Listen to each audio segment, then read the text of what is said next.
Perbarui ilmu Islam kamu bersama Religion di tv1news.com dan TV1 Connect.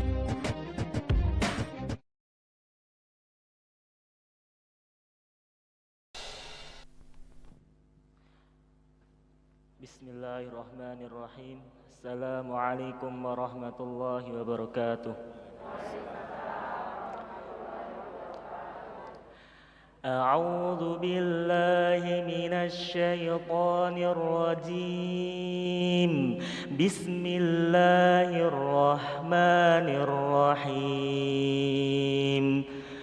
Idza ja'akal munafiquna qalu nashhadu innaka la rasulullah wallahu ya'lamu innaka la rasuluh wallahu yashhadu innal munafiqina lakadzibun. Ittakhadhu aymanahum junnatan fasaddu an sabilillah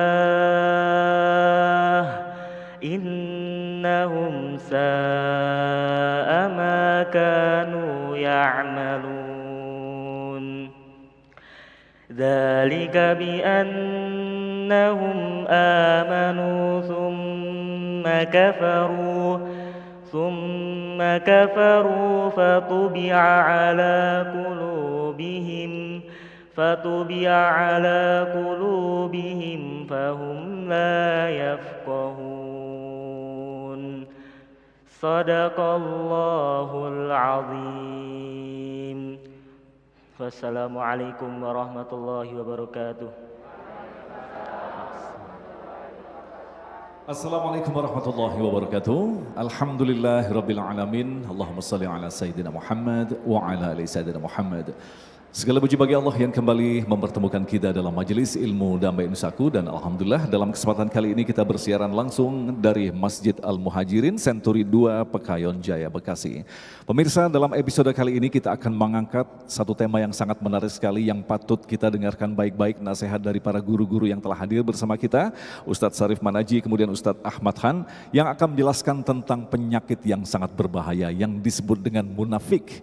Bagaimanakah kita menghadapi penyakit ini dan bagaimanakah cara menyembuhkannya?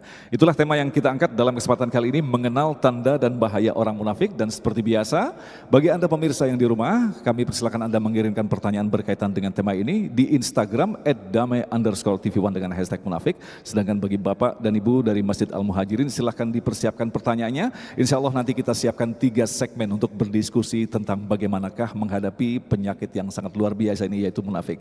Baiklah pemirsa, inilah Damai Indonesiaku yang dipersembahkan oleh Sarung Wadimor, tentu sarung kita. Selamat mengikuti.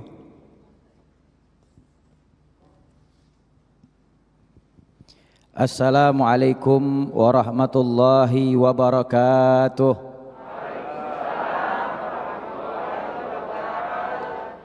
Alhamdulillah wassalatu wassalamu ala Rasulillah Sayyiduna Muhammad ibn Abdullah wa ala alihi wa sahbihi wa mawalah. Subhanaka la ilma lana illa ma 'allamtana innaka antal alimul hakim.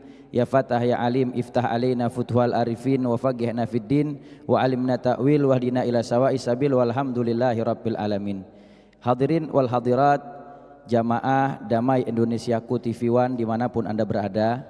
Hadirin wal hadirat, jamaah Masjid Al-Muhajirin Perumahan Senturi 2 Pekayon Bekasi, yang insya Allah kita semua senantiasa dirahmati dan diampuni segala dosa kita oleh Allah Subhanahu wa Ta'ala.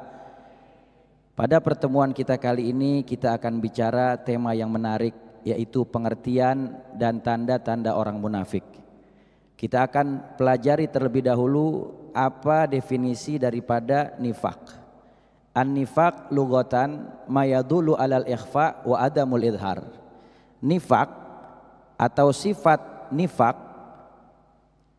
makna secara bahasanya adalah menyembunyikan sesuatu dan tidak menampakkannya.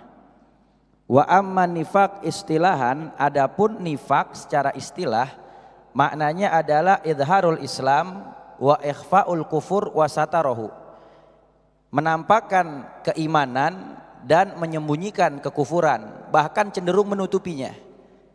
Bahkan ulama juga berbeda pendapat, sebagian mengatakan makna daripada nifak adalah idharul khair wa israrus syarr, menampakkan kebaikan tetapi cenderung banyak menyembunyikan keburukan.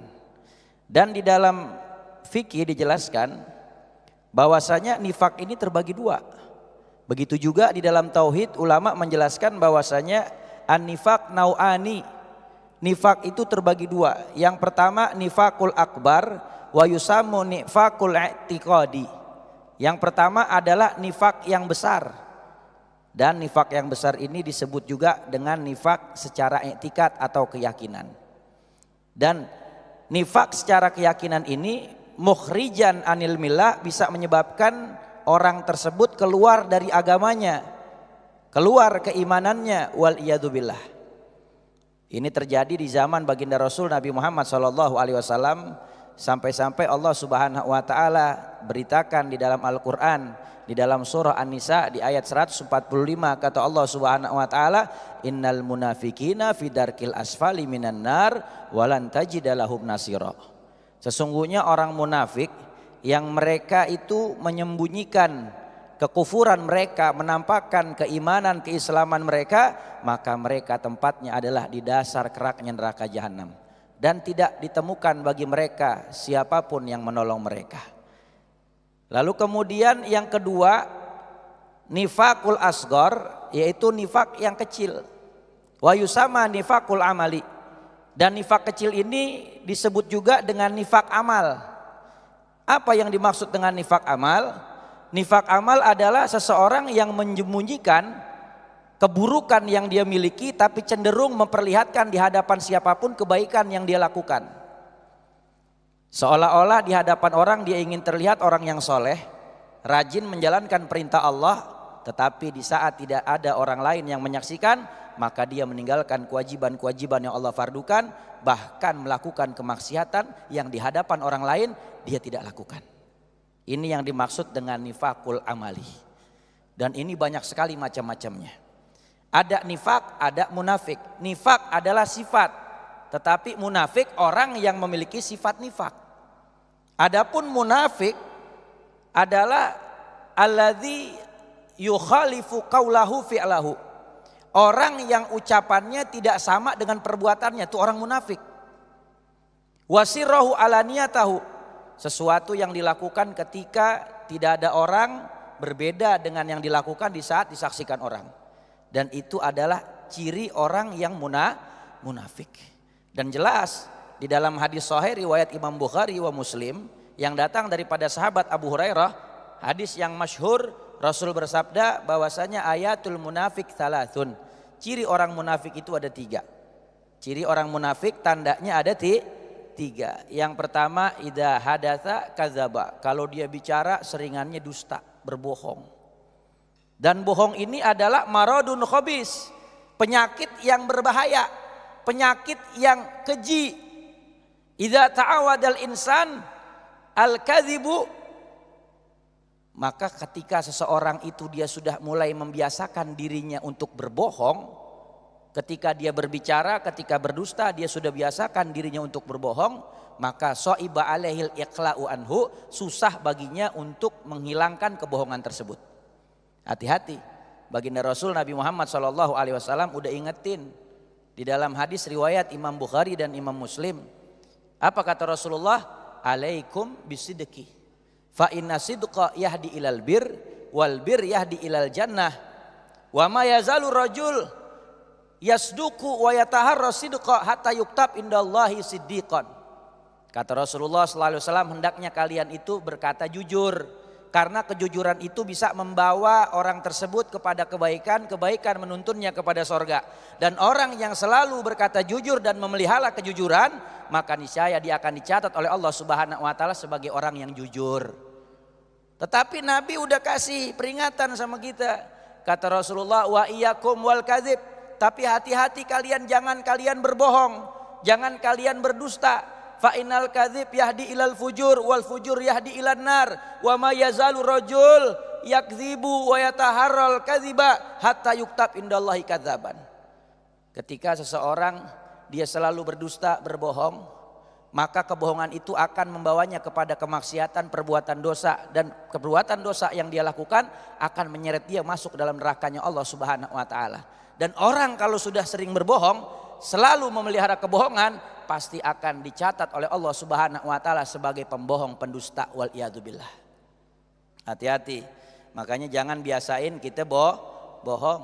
Jujur. Pengen selamat Bu, pengen selamat jujur. Ya, kalau kita pengen hidup selamat dunia akhirat mesti jujur. Sekalipun kejujuran itu membawa kepada sesuatu yang pahit, tetapi kita mesti jujur. Itu anjuran baginda Rasul Nabi Muhammad SAW. Jangan sampai punya sifat bohong, karena kita tergolong daripada orang munafik kalau sampai punya sifat bohong. Bahkan Rasul SAW beliau juga ngingetin. Kata Rasulullah, la yasluhul kadzibu fi jiddin wala fi hazlin. Kagak boleh berbohong sekalipun itu beneran ataupun main-main. Benerannya aja kagak boleh, apalagi main-main. Jadi harus selalu jujur. Ini penyakit tanda orang munafik yang pertama. Yang kedua, kata Rasulullah, idza wa'ada akhlafa. Kalau dia berjanji, dia sering ingkar. Hati-hati, kita mesti tepatin janji.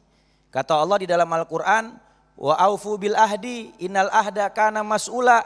Dan tunaikanlah oleh kalian janji, karena setiap janji itu akan diminta pertanggungjawabannya di sisi Allah Subhanahu wa taala. Yang ketiga kata Nabi, wa idza tumina khana, ciri orang munafik kalau dia dikasih amanat dia khianat.